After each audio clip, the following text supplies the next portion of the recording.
A paz a todos.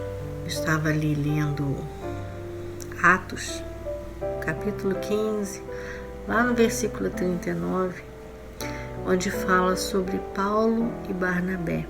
Paulo e Barnabé eram grandes discípulos, pregavam a palavra de Deus, viviam o evangelho, ganhavam almas para Jesus, faziam a obra.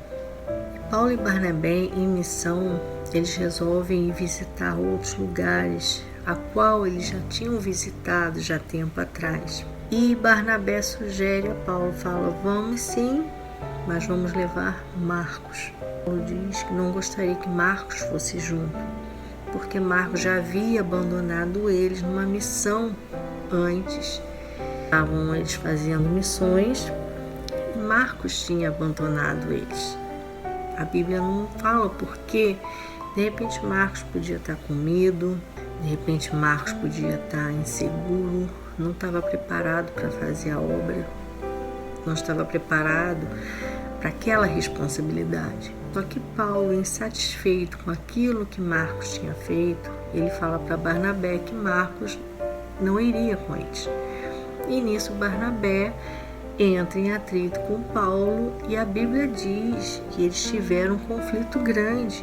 Foi uma briga grande entre os dois, porque um queria levar Marcos junto e o outro não queria. E Barnabé, o bonito que Barnabé não desiste de Marcos. Marcos errou, mas Barnabé quis dar uma segunda chance para ele.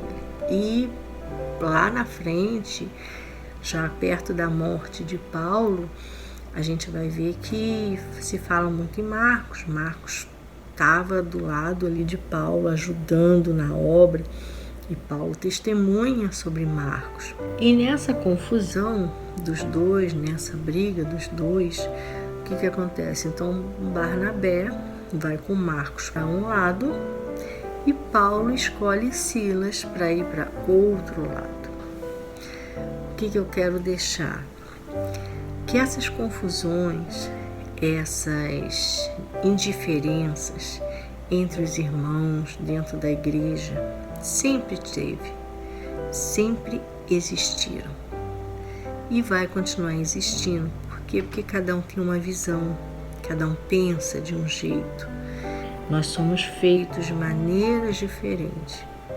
O cabeça aqui é Cristo. Ele é perfeito, mas nós não somos perfeitos. Mas o bonito dessa história é que, independente da indiferença deles, essa confusão, esse contrito entre eles não deixaram de fazer a obra de Deus. Eles não abandonaram o Evangelho, eles não deixaram de pregar a palavra, eles não deixaram de visitar os irmãos.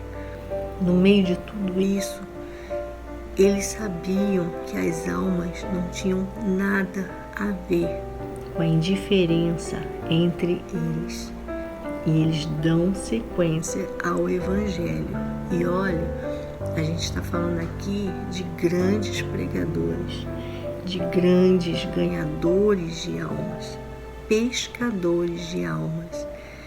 Se eles tiveram esse contrito por causa de indiferenças, nós também estamos sujeitos dentro da igreja, cada um tem uma mente, mas lembre-se, as almas não têm nada a ver com isso. Não abandone a igreja, não abandone o Evangelho, não abandone a Cristo, porque o seu irmão pensa diferente de você. É para ir em frente, é para continuar, porque as almas lá fora, elas continuam clamando, chorando, gritando por socorro. E a responsabilidade que Deus colocou nas nossas mãos, elas continuam nas nossas mãos. Que Deus abençoe, em nome do Senhor Jesus. Amém.